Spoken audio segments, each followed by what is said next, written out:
bem, galera? Matemática de casa. Vamos fazer aí a questão 6 da página 39. Questão que teve muita dúvida aí, galera.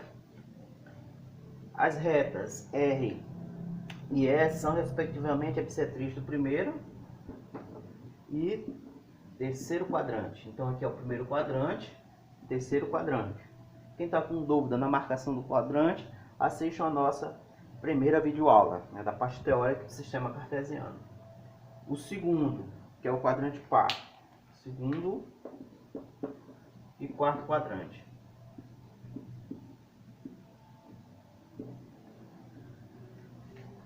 Muito bem. O item A pede: escreva as coordenadas dos pontos A, B, C, D. Repare que o ponto A, B, C pertence à bissetriz dos quadrantes ímpares, primeiro e terceiro quadrante. Segundo quadrante, segundo e quarto quadrante tem um ponto D, o ponto E também tem um ponto E, que é 1 e menos 1, ó, 1 e menos 1. O ponto F, 2 menos 2, 2 e menos 2. Então o ponto D, E e F está no segundo e quarto quadrante, ou seja, na bissetriz dos quadrantes pares. Muito bem. E aí a questão pede somente a marcação, né? Isso aí, marcando os pontos. Ponto A, menos 2 e menos 2. Repare que quando o ponto está sobre a bissetriz, e como cada quadrante tem 90 graus, a bissetriz corta, formando então aí 45 graus. E os pontos no terceiro e no primeiro quadrante, que é a bissetriz dos quadrantes ímpares, tem o mesmo sinal. Negativo, negativo no terceiro, ou positivo, positivo no primeiro. E sempre o mesmo valor para o x e para o y. Então, o ponto A, menos 2 e menos 2. O ponto B, 1 e 1. O ponto C, 3 e 3. O ponto F, 2 e 2. O ponto E, 1 e 1. O ponto D, menos 1 e 1. Ok, fechou aí a marcação dos pontos. É só para dizer qual o valor do x e qual o valor do y nesse sistema. O item B, que é interessante, ele diz que o ponto P ele é 7 e y, e que esse ponto ele pertence à bissetriz dos quadrantes ímpares, né? Ou seja, o ponto P ele pertence ou ao primeiro ou ao terceiro quadrante. É isso que a gente vai decidir agora. Primeiro quadrante ou ao terceiro quadrante.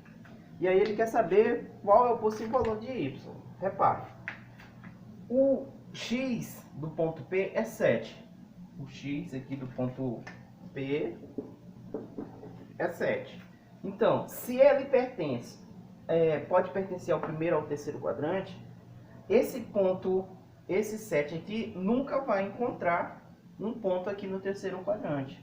Portanto, o único ponto que ele vai poder encontrar pertence ao primeiro quadrante. E como ele está sobre a bissetriz, e como eu já falei, se ele está sobre a reta bissetriz, ele tem o mesmo valor do x e do y. Se ele está aqui no 7 para o x, o único ponto então que ele vai encontrar do outro lado é o 7 do y. Então, o ponto P aqui, ó, só pode ser 7 e 7. E, portanto, o y do ponto P vale 7. Ok? E o ponto Q? O ponto Q ele pertence ao segundo e quarto quadrante. E ele tem o ponto Q, ele é um certo x e 9. Usando a mesma estratégia, repare, se ele está na bissetriz aqui dos quadrantes pares, e como ele está aqui, o y do ponto Q é 9, ele nunca vai tocar em um ponto sobre essa região, que é a região do quarto quadrante. Então ele só vai poder tocar aqui no segundo quadrante. Portanto, só pode tocar então no menos 9. Repare que quando ele está no segundo quadrante, esse ponto Q, ele é menos 9, 9. O sinal é trocado no quadrante, na bissetriz dos quadrantes pares. Portanto, esse x só pode ser menos 9 e esse y só pode ser 7. Ok? Fechou então aí a questão 6 da página 39. Muito bem, matemática de casa.